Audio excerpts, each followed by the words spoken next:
a safer Jamaica. It's a dream we all have for this land we love.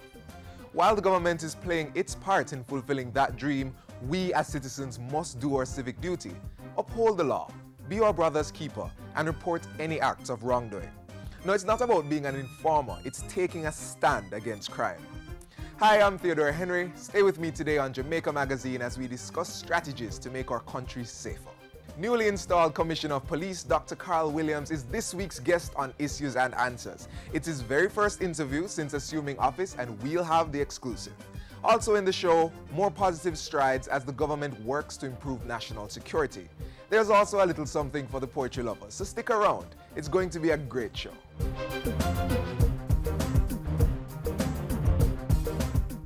Health Minister, the Honorable Dr. Fenton Ferguson, will address the nation on Sunday, September 28 on this station. Dr. Ferguson will provide an update on the chikungunya virus and the government's response. That's a broadcast to the nation by Health Minister, the Honorable Dr. Fenton Ferguson, this Sunday, September 28 on this station.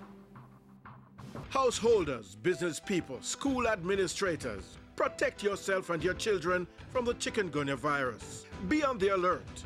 Help control the mosquito population. Chikungunya is a virus transmitted by the Aedes aegypti mosquito, which breeds in and around your home, workplace, and school. Destroy breeding sites. Empty old tires and all other containers where water can settle. Bore holes in old cans. Cover water drums and garbage cans. Wash flower pots and vases and clean pet dishes regularly. Protect yourself from mosquito bites. Cover your body as much as possible and use mosquito repellent containing DEET. And if you're experiencing symptoms of chikungunya, a sudden high fever, headache, rash, nausea, pain, stiffness, or severe joint pains, see your doctor or go to the nearest health center.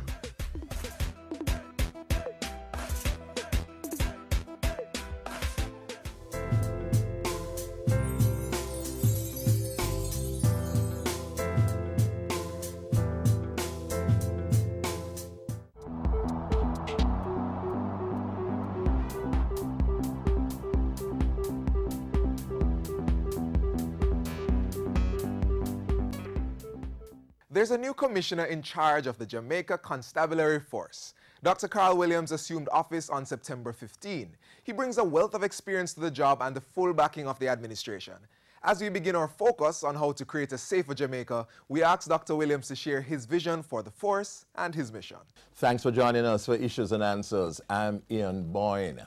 Today, the newly appointed Commissioner of Police, Dr. Carl Williams, gives his first ever media interview to Issues and Answers. It is our privilege indeed to put some of the questions that you would want the Commissioner to answer. We thank you very much for your company. Commissioner, good to have you on Issues and Answers. Thank you very much. Commissioner, you inherit a force that has low credibility in the public's eye, a force that is under tremendous cloud at this time, and a force that is demoralized, many say. How will you make a difference? Well, first of all, I must tell you that the expectations that I know are out there from the people of Jamaica and from the members of the police force are very, very high. It is a tremendous burden, but I intend to work with my command team and all the commanding officers of the divisions around the country to ensure that we do all the things we need to do to lift the cloud and to change the perception of the Jamaican public. We're going to have to do a whole lot of things in this endeavor. We're going to have to work and communicate as we work with the people of Jamaica in meaningful partnerships to ensure that they see where we are going and help us to get to that place where the perception will be changed and the workforce in the police force can start to see things in a different way. Are there practical, concrete things that you have thought about, new things, different things, that will make a difference, that will go beyond public relations? Well, there is really nothing new under the sun. we're going to have to do some of the same old things, but do them better. There are, for instance, a whole lot of policies and protocols in the police force to ensure that the members of the force adhere to standards. There are protocols to ensure that members are accountable, that they demonstrate proper respect for human rights, and so on. Those protocols and procedures and rules and laws are the same things that we are going to have to rely on to ensure that the workforce, the men and women, are accountable and demonstrate respect for human rights. So we are going to have to do those same old things better. We're going to have to enforce them where they need to be enforced, and we're going to have to ensure that the people who are being served will see the difference. Yeah, but what will be different? Because your predecessors certainly had an enthusiasm, and certainly your immediate predecessor had a great deal of interest in the human rights issues, a great deal of interest in tackling corruption, yet the public is not satisfied with the results. How are you going to ensure that these protocols and policies, which you say already exist, will somehow have their effect now? First of all, we're going to have to ensure that police officers from the ground level to the office of the commissioner are accountable and are held accountable for everything that they do. And we're going to have to ensure that the managers at the different levels in the force manage and ensure that they hold their juniors accountable, all the way up to the commissioner, so that in turn we can be accountable to the people of Jamaica. A lot of the problems that we've had have come about because of breakdown in accountability structures at some levels. Granted that we've done a good job in many areas, but in those areas where we've had the breakdowns, those are the areas that get amplified and that you've heard about, and those are the areas that more or less determine the kind of perception that the people of Jamaica have of us. So we're going to have to correct those and ensure that they're improved perception at the end of the day. There is a concern about what is called the squaddy mentality in the police force, policemen protecting one another, covering for one another. How will you work against this? It's not essentially a bad thing to have a squaddy mentality. When squaddies are out in the field of battle, like for instance, the situation we had recently in Augustown, you have to know that you can rely on your squad mate. The part that I think the people are concerned about, though, is where they cover up and lie and protect others in wrongdoing. That we will show no tolerance for. We are going to have to ensure that we professionalize the force. We change the culture to weed out that kind of practice, so that when someone is doing wrong on the job or off, their squad mates, their superiors, their juniors will show no tolerance for it.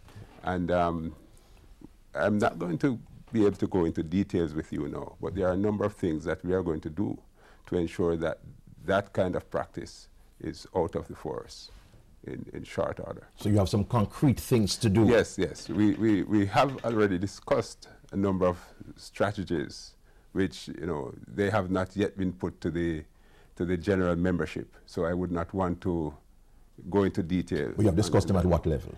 I've discussed them with my deputies.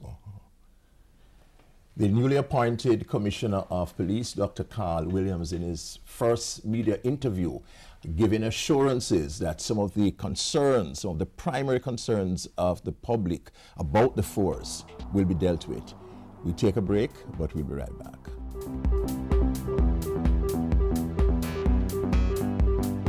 I'm young, gifted, and violence-free. I will stand up for peace. No matter what you say, you can't take that away. I'm young, gifted, and violence-free. I choose to live. I choose to be me.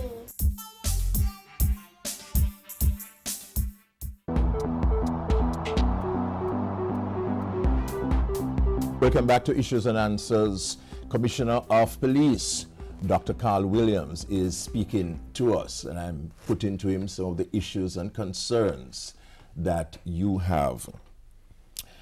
Commissioner, crime is a major problem in Jamaica, and while the figures have been trending down, we do have the spikes every now and then, and there is a great call on the police force to do something to deal with dangerous criminals. How do we draw the balance between concern for human rights and dealing with dog-heart criminals? Well, that one is a little bit difficult, and I'll tell you why. You know, we are out there every day protecting the human rights of the people of Jamaica. The police force is out there. Every day we go to work, that is what we do. And we lay down our lives sometimes for it. For instance, that young man who was killed in Augustown just this week, he laid his life down to protect the human rights of people in a community. He's from Clarendon, a rural district in Clarendon, where he was in Augustown, standing with others as a buffer between hostile gangs, protecting the human rights of the community, the fundamental rights, and for that he paid the ultimate sacrifice. We have a lot of people, advocates, you know, who talk about human rights. We don't talk about human rights, we do it. But having said all of that, I am aware that there is a great deal of concern about police officers disrespecting the human rights of citizens. We have had situations like what we saw recently in Montego Bay, which I'm not going to go into any detail about. But those things we cannot tolerate. We cannot give a bucket of milk here and kick it over there. So we're going to have to ensure that even as we work to fight those dog-heart criminals, those vicious gunmen, that we take care of the other things that are causing us to have this bad image. You know, we work to change the perception of the public by respecting human rights, by respecting the human dignity of every single Jamaican, by communicating with them in ways that they can appreciate, and just ways to engender public trust and confidence and cooperation, because that is precisely what we're going to need to tackle this monster of crime in Jamaica. So you will be accelerating the efforts to improve police-community relations, police-citizen relations? Oh, absolutely. There is no other way. The police are only those few members of the society who are paid to do that kind of duty. But it is a duty incumbent on all the citizens. We cannot do it alone. I know there's a whole lot of expectations out there of me to do magic and to work miracles, but I can't do it alone. My deputies and I together, and the police force, we cannot do it alone. This is a societal problem that is going to require a societal response. All of society, all the citizens of Jamaica are going to have to join with the police to ensure that we restore peace and tranquility to communities that are, hitherto quiet and peaceful. We are going to have to ensure that we go into the inner cities, the uptown communities. Everyone together in partnership will accomplish it. But on our own, we can't do that. And to get to that place, we're going to have to communicate with people, and I'll tell you some of the things that we'll do. Yes. We will go out, people in khaki, we'll go out with the Red Seam police at the local divisions and stations, yes, and go into town hall meetings. We call them in the police force widely publicized meetings. You're going to be doing that? We're going to be doing a whole lot of that. I will be there. You'll be there? I will be there. as many as I can attend. You'll be meeting with the people? I will be meeting talking with them in your communities? In the rural communities. I'll be talking to the farmers with concerns about predial larceny. We will be seeking solutions together. We have to do that kind of thing in order to get the people back on our side, to work with us in partnership, to get them to trust us again, and ensure that, you know, we get to the bottom of this problem that is plaguing our country. So you're not going to be cloistered in your office? You're going to be on the road? Yes, you know, I have been really dissatisfied about how the last 2 weeks have gone, because I have been mostly in the office. But I've told my staff that as soon as I'm through with these initial weeks, I'm going to hit the road. You're going to hit the road? Yes, that is where policing is done. It's not done in the office. And people will be able to ask you questions in these meetings? Oh, yes. Yes. And it's not just with certain society groups you'll be meeting. You'll be meeting with the ordinary people. They will have access to you. Like I said, you know, I will be going out to the rural communities to hear about the problems of the farmers, you know, those people who have issues with the thieves who come in to steal their products and so on. I'll be talking to them. And I'll be ensuring that the commanding officers at all the divisions go out as well and meet with the people. Because I think that is where we have to start. We have to start to get the people to understand us, and we should understand them. That is where the rebuilding of respect and trust and confidence is going to have to start. Finally, Commissioner, by the time you'd have come to the end of your tenure, what would you like to see the police force? I would like to be able to hand off this police force to the next generation of leaders as a professional institution that, you know, will engender trust and respect from the citizens. We are but public servants. We are servants of the people. We are not their masters. And at the end of my tenure, I want the people to come to appreciate that, and the police also to appreciate that in a good way. Thank you very much, Police Commissioner Dr. Carl Williams. In his first media interview, we thank you for your company on Issues and Answers. Next week we'll be back. Until then, Ian Boyne wishing you a pleasant day.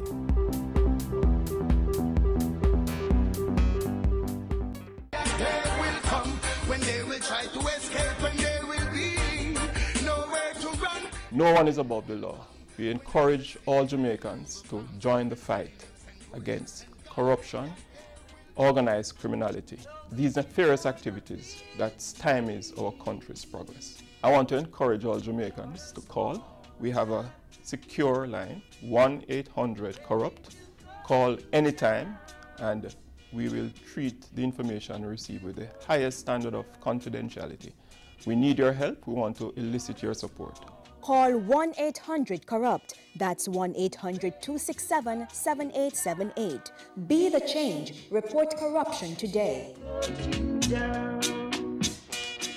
Tackling crime requires a multifaceted approach. While the police commissioner does his part to stamp out corruption among the ranks of the JCF, other key agents within the security forces are making their own contribution to the overall effort. Watch this.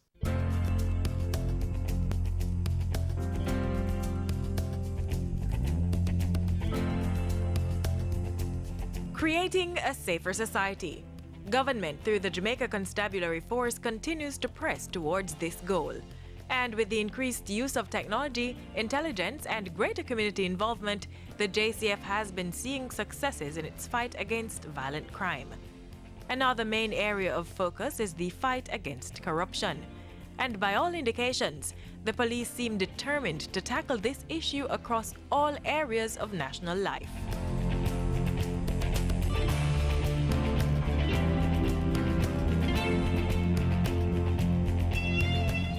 I understand that concerns about corruption among public officials, and particularly within the JCF, has deep implications for our ability to engender trust and maintain respect for our systems of governance. I give you my personal commitment that under my watch, the JCF will act decisively to remove any member who has chosen the path of corruption. And with that promise, the newly appointed police commissioner reinforced the government's commitment to weed out rogue cops and go after other corrupt officials. The commissioner's pledge comes weeks after the formation of the major organized crime and anti-corruption agency MOCA. The agency has 4 main mandates: dismantle major organized criminal networks, go after the facilitators of crime, stamp out public corruption, which includes police corruption, and put an end to financial economic crimes. From the anti-corruption initiative, focused mainly on police corruption and civilians who assist in police corruption by offering bribes to the police. We have also had some 27 civilians arrested for police corruption and 31 police officers, and this is since January. And these are cases, the majority of these cases are now before the courts. MOCA has also been having major success in crippling illegal quick cash schemes through its lottery scam task force. Since April, the task force has carried out 150 operations and arrested and charged 196 persons. Some 600 persons have been arrested for breaches of the Lottery Scam Act since the law became effective in 2013. All I can promise is that we are going to be committed, we are going to be focused at the task at hand, we are going to be going at the individuals who are involved in these nefarious activities without fear or favor, and no one is above the law. The MOCA boss is also serious about public support and the need for greater intelligence to nab the culprits. So at every opportunity, we intend to engage the communities. And we're going to start as well with the children and try to engender and develop an anti-corruption culture from the youngest ages in our society.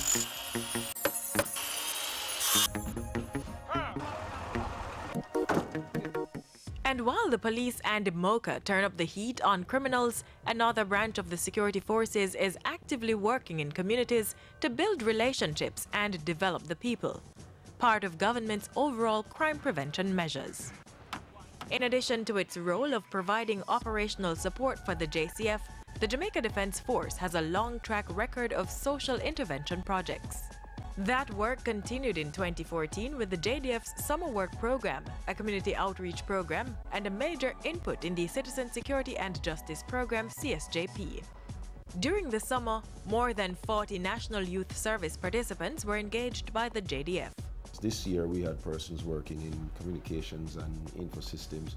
We have them working in culinary field, light office and clerical work. We had some persons working in the medical field as well. So it's very broad, and it helps to give that person not just a few extra dollars in their pocket, but also an idea of what a career in this particular field is like. The JDF has also been involved in the upgrading of schools, community centers, homework centers, and churches. One of the main ways the JDF is engaging communities is through the CSJP. There are over 120 persons involved in CSJP. This latest batch started in June or July this year. They're going to spend about 6 months with us. All the interns participate in both classes, and also they're actively engaged on the work sites. So they get work experience out of that. They will learn skills in welding, electrical engineering, general construction, plumbing, you name it.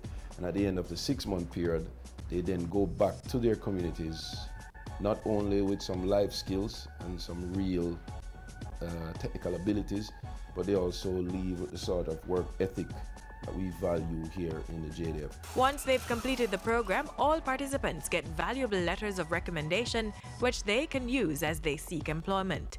Since the start of the program, 3 participants have applied and were accepted into the ranks of the JDF.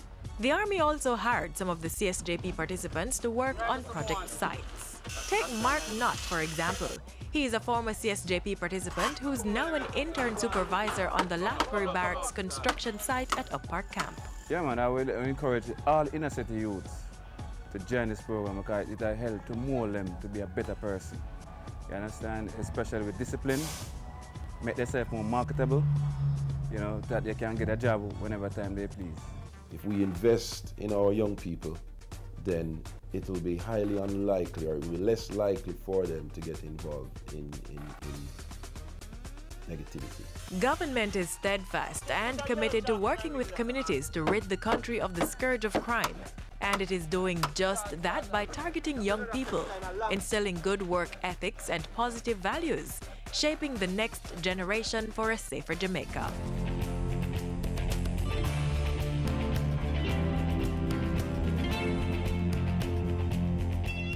Longing for flexible work hours? Well, the Ministry of Labour and Social Security is ready to give you just that through its new flexi-time arrangement. This means both you and your employer can arrange the traditional 40-hour work week in a way that best suits your needs and that of the organization to which you are employed. So expect a shorter work week, more family or business time, more jobs through part-time work opportunities, reduced traffic during peak hours, improved customer service due to varied opening hours, reduced absenteeism, and much more. So come on, balance work, balance life with flexi-time.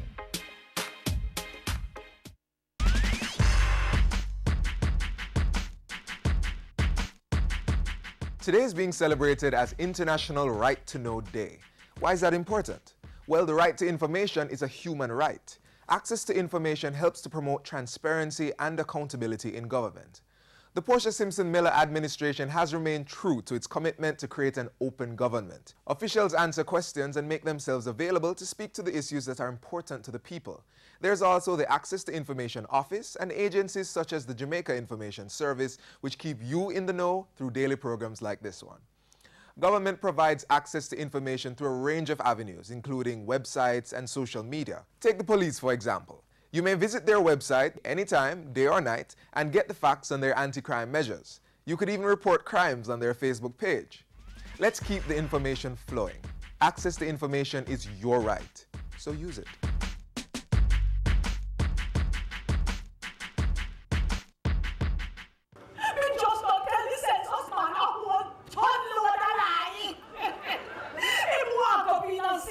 Like this in my yard in group. I don't want to hear the familiar things the man they want to know. Well, him don't find out a thing about me. For me, eyes are dry. Me stare straight in the fence sensor space and tell him bands a lie. We tell him how my parents them is still alive. But my mother, she dead 12 years now, and my father, he dead 5. Me tell him, say the fowl and goat, them don't belongs to me. Me that care them for me daughter, brother, son when they are still. Him ask me if me married. Me get better tell him one. Father man never ask me that from me born. Him ask me when me born. Me say, I don't quite rightly know. But me neighbor tree plant with the coconut tree where out a door. One at the time, he questioned me so fast, me couldn't lie so quick, me lick me heart and I farm like me sick. Him asked me if me feel bad, me said, just like a man said. He hold me hand and carry me to me bed. Then him tell me, say me in God, hear me, goodbye. Me make me voice sound soft. In tiptoe and go away, me just get up and bust out a laugh.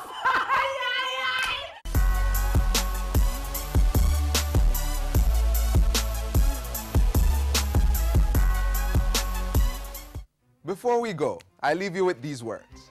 There is a reason it used to be a crime in the Confederate States for a slave to read. Literacy is power. Author Matt Tybee reminding us that through education we can change the world. If you have a Twitter account, follow us at JIS News. You may also drop us a line at jamaicamagazine@jis.gov.jm. To watch our videos, visit our YouTube channel at WatchJIS. Join us again tomorrow on this same station. I'm Theodore Henry. Have a peaceful day. This has been a production of the Jamaica Information Service, the voice of Jamaica.